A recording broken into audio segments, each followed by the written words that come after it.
Our next interview comes from Mark Rivera. Again, please limit your question to one at a time. Hi, Mr. Romero. My name is Mark Rivera, and I just want to tell you, don't feel bad not being able to speak Spanish. I'm half Polish and half Puerto Rican, and I can't speak a word of it either. Hey, that's real close to me, man. Lithuanian and Cuban. Absolutely. I'm Puerto Rican. Okay, I'm going to try and make this as brief as I can. Basically, you've answered some of my questions, but, I'm looking at, first off, with regard to this new film, how many years does it take place after the events of Night of the Living Dead and Day of the Dead? How many years? I'm sorry. How many years does Land of the Dead take place after the events that you portrayed in Night of the Living Dead and Day of the Dead? Oh, you're asking me for a story idea, and I don't know. This is for the first time in Land of the Dead, I put a time reference in, because Leguizamo says to Hopper, how long I've been working for you, 3 years. Okay. And that's the only reference that I've ever put in that says, okay, how long did it take for the world to disintegrate to this point? Because I don't know, I've had this curious idea that here's this phenomenon that's happening. Night of the Living Dead is the first night. Dawn of the Dead, you get the idea that it's, a few months later. I thought this is like 3 weeks in the screenplay. In Dawn? Yeah, there's a line in the film where they said that the martial law has been declared within 3 weeks. Well, you know more about this than me. Well, I am a fan. Okay. I'm a fanboy as much as I am a journalist. So, You know what? I can't even remember that. Okay. What was the line exactly? It's in the beginning of Dawn where basically everybody's having nervous breakdowns, and you have the scientist talking to the news guy, and basically the scientist says something that which is the opposite in the other film. He says nobody can keep their own residence anymore. They all have to go to special National Guard units. Martial law as it's been in the last 3 weeks, so I got the impression that this is like 3 weeks after the fact. Oh, okay. That's the reason why I know what you're talking about now. Yeah. I didn't mean that to be. Well, I guess that does put a time frame on it. Yeah. It's probably been more than 3 weeks. It's probably been, since martial law, since they got it together or whatever. But anyway, I'm sorry. Oh, I don't remember my movies as well as you do. Well,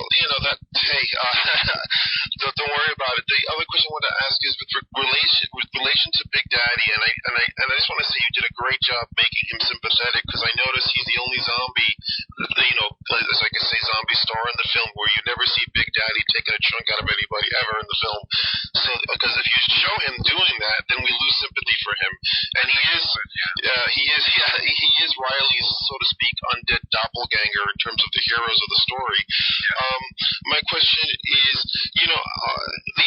another journalist asked you about the direction where this is involved, where they're evolving, and it's clear that they're becoming more sentient beings, almost as if like the primitive primate touching the monolith in 2001 and suddenly learning how to use tools. My question is, judging by Riley's statement and how the film ends, does it seem to you that ultimately there's going to be some sort of zombies and humans coexisting in some sort of a peaceful, non-predatorial way towards each other? Well, I'm sorry. Okay, and just one last thing is, if you were to hand over your franchise, if something were to happen and you wanted another filmmaker to make another entry in your series personally, because your films stand out from any other imitation or remake, would you probably hand it over to a filmmaker like Simon Pegg and Edgar Wright, or maybe John Harrison? Well, Johnny's a great old friend of mine, so I would certainly consider him. Mm-hmm. But I loved Shaun of the Dead. It's an excellent film. And that's just a tough question to answer. I don't think I would consciously hand it over.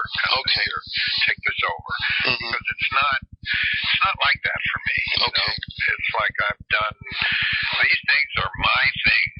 Sure. Stephen King has always asked, how do you feel about filmmakers ruining your books? Mm-hmm. And Steve always says, they're not ruined. Look behind me. They're right on the shelf. Nothing's happened to them.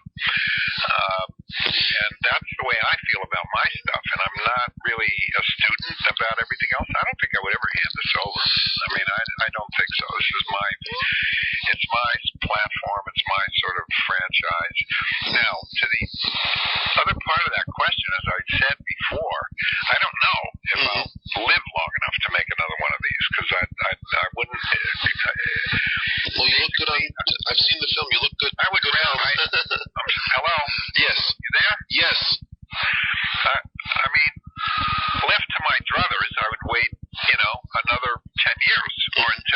something politically changes, which